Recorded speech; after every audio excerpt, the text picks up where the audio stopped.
All right, folks, buckle up because this is going to be a wild ride.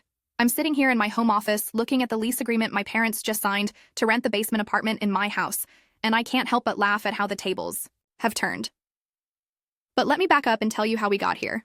So about 3 years ago, I was 24, fresh out of grad school with my MBA from Wharton, and had just landed this killer job at a tech startup in San Francisco. Not to brag, but your girl was making bank. We're talking 6 figures plus stock options that were looking real juicy. I'd been planning this epic 2-month Europe trip since freshman year of college. We're talking Paris, Rome, Barcelona, Prague, the whole shebang. Had my Airbnbs booked, train passes purchased, even splurged on business class flights because, hey, I earned it, right? Now let me paint you a picture of my family dynamic. My parents, God bless their hearts, have always had this thing about my younger sister, Emily. She's the baby of the family, 2 years younger than me, and could do no wrong in their eyes. While I was busting my butt studying for the GMAT and working 3 jobs to pay for college, Emily was living it up at state school, changing her major every semester, and somehow that was all finding herself. Mom and Dad paid for everything. Tuition, sorority dues, spring break trips to Cabo, you name it. Fast forward to that fateful Sunday dinner in April 2022.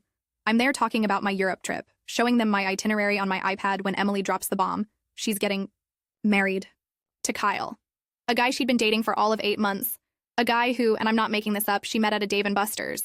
Nothing against Dave & Buster's, but come on. Of course, Mom starts crying happy tears, Dad's popping champagne like we just won the Super Bowl, and I'm sitting there thinking, okay, cool. When's the wedding? June 15th, Emily says, all starry-eyed. My heart drops. That's literally the day my flight leaves for Paris. Oh, that's unfortunate, I say, trying to stay diplomatic. My Europe trip starts that week. The room goes silent. Mom gives Dad that look, you know the one. Dad clears his throat. Well, you'll just have to reschedule your little vacation, Mom says, like she's telling me to move a dentist appointment. Little vacation? Little vacation? This trip cost me 15 grand and 2 years of planning. Mom, I can't just reschedule. Everything's booked and paid for. Most of it's non-refundable. Emily's bottom lip starts trembling. Here we go. So you're saying your vacation is more important than my wedding? She whimpers. It's not just a vacation, Em. I've been planning this since before I even met Kyle. How was I supposed to know? Dad jumps in with his 2 cents. Family comes first, kiddo. You can go to Europe anytime. The thing is, I couldn't just go anytime. I'd negotiated this 2-month sabbatical with my company specifically for this summer. It was now, or probably never for the next few years. Look, I tried reasoning. Maybe we could find a compromise? I could fly back for the wedding and then... Absolutely not, Mom cut me off. You're the maid of honor. You have responsibilities. The bachelorette party, dress fittings, helping with preparations. This isn't just about one day. Maid of honor? First I'm hearing about this. The next 2 hours were a blur of guilt trips, emotional manipulation, and my personal favorite, Dad bringing up how they helped me with my student loans. By helped, he meant co-signing, which I'd already paid off in full, thank you very much. But according to them, I owed them eternal gratitude and blind obedience. You're being incredibly selfish, Mom said, her voice dripping with disappointment. After everything we've done for you, everything they've done, let me break this down real quick. They paid for Emily's entire education while I took out loans. They gave her a car for her sweet 16 while I drove a beat-up Honda Civic I bought myself. They bankrolled her semester abroad in Australia while I worked as a barista to afford textbooks. But sure, let's talk about everything they've done for me. I left that dinner feeling like the worst daughter in the world. They'd made it clear, cancel the trip or basically be disowned. Emily texted me that night saying she couldn't believe I'd even consider missing her special day, and that she thought we were closer than that. For the next week, I was in turmoil. My best friend Sarah kept telling me to stand my ground, but the guilt was eating me alive. Then something interesting happened. I was scrolling through Instagram and saw Emily posting stories from another Vegas trip with her sorority sisters. The same Emily who couldn't afford her share of the wedding costs, forcing our parents to take out a home equity loan. That's when it hit me. I'd been bankrolling this family's lifestyle for months. Since I started making good money, I'd been covering their cell phone plan, paying for family dinners, helping with Mom's car payments, even covering Dad's golf membership. They'd gotten so used to my financial support that they just expected me to fall in line with whatever they wanted. The turning point came when Mom called me at work, to inform me she'd already told the wedding planner I'd be handling the $5,000 deposit for the venue. No discussion, no asking. Just assumed I'd whip out my credit card like always. That night, I made a decision that would change everything. I was done being the family ATM. Done sacrificing my dreams for people who didn't appreciate me. Done being guilt-tripped into submission. I texted the family group chat. After much consideration, I've decided to keep my Europe trip as planned. I wish Emily all the best with her wedding. Unfortunately, I won't be able to attend or contribute financially. Then I turned off my phone and went to bed. The next morning, I had 47 missed calls and twice as many texts. The voicemails ranged from Mom's tearful, "How could you do this to your sister?" to Dad's angry, "You're no daughter of mine if you go through with this." But here's the kicker. I didn't just keep my trip. I made some other changes too. I canceled the family cell phone plan, stopped the automatic transfers for Mom's car payment, and removed myself as an authorized user on their credit cards. If they wanted to cut me off, I'd make it mutual. The nuclear option, some might say. But sometimes you gotta go scorched earth to save yourself. Update. The fallout was swift and brutal. Emily showed up at my apartment the next day, mascara running down her face, calling me every name in the book. Apparently, without my financial contribution, they had to scale back the wedding significantly. No more country club venue, no more premium open bar, no more designer dress. She had to settle for a nice but modest ceremony at a local event space. "You're ruining my life!" she screamed at my doorstep. "Kyle's family already thinks we're trash, and now we have to have a backyard barbecue wedding." First of all, nothing wrong with a backyard barbecue wedding. Second, if Kyle's family thinks you're trash, maybe examine why you're marrying into that situation. But I digress. My parents tried every manipulation tactic in the book. They called my aunts and uncles, my cousins, even my high school friends, parents, trying to get someone to talk sense into me.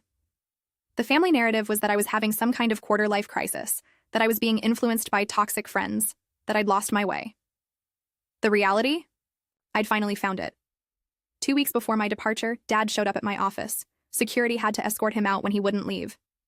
He'd made quite the scene, telling anyone who'd listen that I was abandoning my family in their time of need. My boss, bless her heart, told him that if my family's time of need was a wedding they couldn't afford, maybe they should reconsider their priorities. Here's where things get interesting. Remember that home equity loan they took out for the wedding? Turns out, they'd been counting on my continued financial support to make those payments. Without my contributions, their budget was tighter than a pair of Spanx on Thanksgiving. I left for Europe as planned. Best decision of my life. I hiked the Swiss Alps, ate way too much pasta in Italy, fell in love with a street artist in Paris, didn't last, but what a week that was, and found myself in ways I never expected. I posted all of it on Instagram, not to be petty, okay, maybe a little petty, but because I was genuinely living my best life. Meanwhile, back home, the wedding went on. From what I heard through the grapevine, it was fine. Not the extravaganza Emily had dreamed of, but perfectly nice. The photos looked beautiful, everyone seemed happy, and life went on. But here's where karma starts getting interesting. Kyle, the groom? Turns out his family's money wasn't quite what Emily thought it was. His parents owned a chain of mattress stores that were struggling with online competition. The fancy car he drove, leased, the condo he lived in, rented, the lavish lifestyle he portrayed, mostly credit card debt. About 6 months after the wedding, Kyle lost his job in sales, which turned out to be working at one of his dad's failing stores. Emily, who'd never held a job longer than a summer internship, suddenly found herself as the primary breadwinner with her part-time job at a boutique. My parents, still dealing with that home equity loan and without my financial support, had to make some tough choices. Dad's golf membership? Gone. Mom's weekly spa days, ancient history, the luxury SUV they'd leased, traded in for a sensible sedan. Meanwhile, I came back from Europe refreshed, energized, and with a new perspective on life. I threw myself into work, got promoted to senior director, and started investing seriously. Bought a duplex in an up-and-coming neighborhood, lived in one unit, and planned to rent out the other. That's when I got the call. "Honey, we need to talk." Mom's voice was different. Humbled. "Your father and we're having some financial difficulties." They'd fallen behind on their mortgage payments. Dad's hours had been cut at work, and Mom's online boutique, oh yeah, she started an online boutique selling essential oils and leggings, wasn't exactly bringing in the big bucks. "We were wondering," she continued, "if you might have any advice. You were always so good with money." The audacity, the absolute audacity. 6 months earlier, I was a selfish daughter who didn't understand family values. Now I'm the financial guru they need advice from. But here's the thing about personal growth. It includes learning to have boundaries with grace. I listened, I offered some basic financial advice, and I suggested they speak to a financial counselor. Then Dad got on the line. "We heard you bought a duplex. Congratulations, sweetheart." Sweetheart, right. "We were thinking," he continued. Maybe we could work out some kind of arrangement. We could rent from you. Family discount, of course. Family discount. These people basically disowned me over a wedding and now they want a family discount? Told them I'd think about it. And I did. I thought about all the times they'd chosen Emily over me. All the financial sacrifices I'd made for them without a word of thanks. All the emotional manipulation. But I also thought about growth, forgiveness, and the complex nature of family relationships. Plus, from a purely business standpoint, having reliable tenants, even family, was better than leaving the unit empty. I offered them the rental at market rate. No family discount, but also no markup. Fair and square. They accepted. The irony wasn't lost on me. The parents who called me selfish for choosing myself were now dependent on my financial decisions for housing. Update. It's been a year since my parents moved into my rental unit. Want to know the wildest part? We actually have a better relationship now than we ever did before. Setting boundaries and making them respect those boundaries completely changed our dynamic. They pay rent on time, every time. No sob stories, no guilt trips, just a straightforward business arrangement. Dad actually takes pride in maintaining the property, fixing little things here and there. Mom started a legitimate business, not MLM this time, doing home organization, and it's actually doing well. Emily's story is different. The boutique she worked at closed down, and with no real career skills, she ended up waitressing at a chain restaurant. Not that there's anything wrong with that. Honest work is honest work, but it's a far cry from the trophy wife lifestyle she'd envisioned. Kyle's family's business went under completely. They're now living in a one-bedroom apartment, and from what I hear, things are tense. Emily calls Mom crying at least once a week about how this isn't the life she signed up for. Mom, to her credit, has started responding with, well, maybe it's time to sign up for something different. The personal growth in this family has been remarkable. Dad recently apologized for the office incident. I was so caught up in maintaining this image, he said over a beer in my backyard. Your mom and I, we put so much pressure on ourselves to give you girls everything. We forgot to teach Emily how to work for anything. Mom's been even more introspective. She admitted they'd babied Emily because she was easier than me.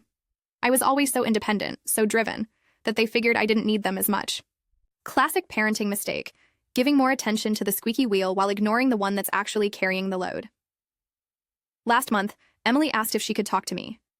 We met for coffee and I barely recognized her. Gone was the entitled princess. In her place was a humbled young woman who'd had a harsh reality check. I'm sorry, she said, stirring her latte. For everything. The wedding, the guilt trips, the way I've always expected you to take care of things. You were right to choose yourself. She told me she's been taking online classes, working toward a degree in healthcare administration. She's finally understanding. What I knew all along, nobody's going to hand you the life you want. You have to work for it. The funniest part? My Europe trip photos still come up in my memories on social media. Every time they do, I'm reminded that choosing myself was the best decision I ever made. Not just for me, but ironically, for my family, too. Sometimes people need to fall before they can learn to stand on their own. These days, I host family dinner once a month. My parents walk upstairs from their apartment. Emily drives over in her 10-year-old Camry. Kyle sold his leased BMW. And we have real conversations.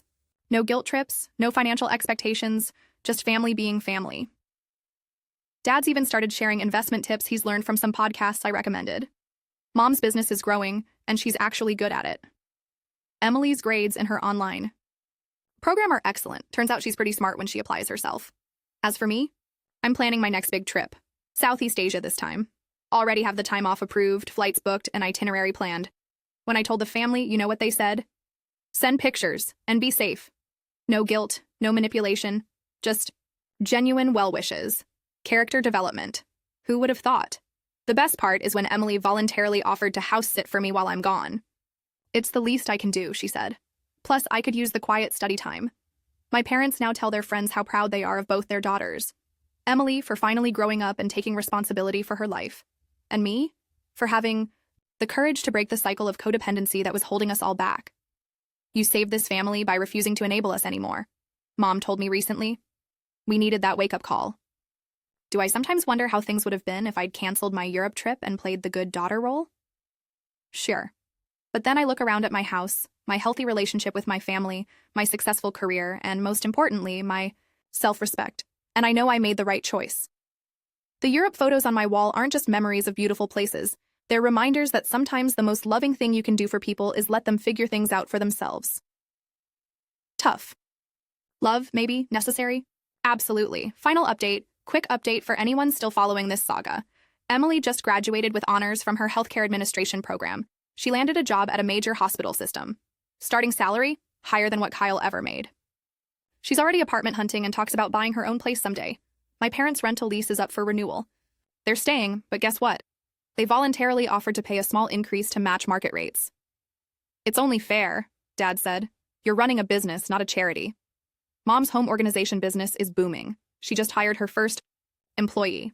During our last family dinner, she raised a glass and said, "To boundaries, the best thing that ever happened to this family." Plot twist. Kyle and Emily are in marriage counseling and actually doing better. He's back in school too, studying to become an electrician. Turns out, when you stop pretending to be something you're not, real life gets easier. As for me, still living my best life. Just booked flights to New Zealand for Christmas.